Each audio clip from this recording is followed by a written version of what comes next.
بعض من يأتي شيء من المبوحات أو المباحات أو المكروهات، مثل يحضر مباراة أو يحضر شيئا يجتمع فيه الناس، يشعر بفرح أنه حضره.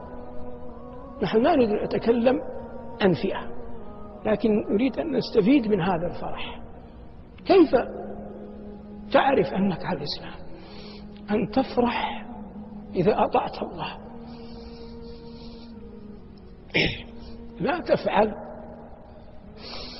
لا تفعل العبادة تخلصا، بل افعل الطاعة قربة إلى الله.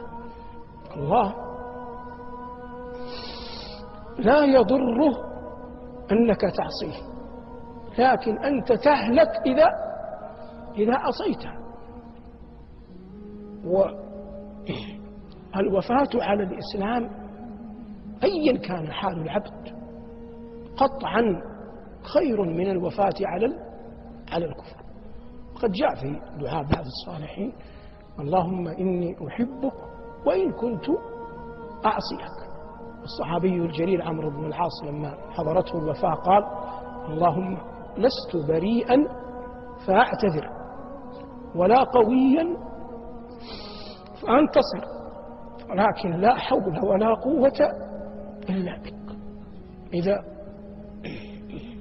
كتب الله لك أن تصلي الفجر في جماعة وأنت خارج من المسجد، استشعر فرحا أن الله برحمته أيقظك من مرقدك، أن الله برحمته أيقظك من مرقدك وأقامك بين يديه وردك إلى بيته. هؤلاء هم الذين يغبطون، والذين إذا أراد الله بهم خيرا ثبتهم على هذا وماتوا على الدين. لا يوجد فرح يفرح به العبد أعظم من الفرح بالإسلام.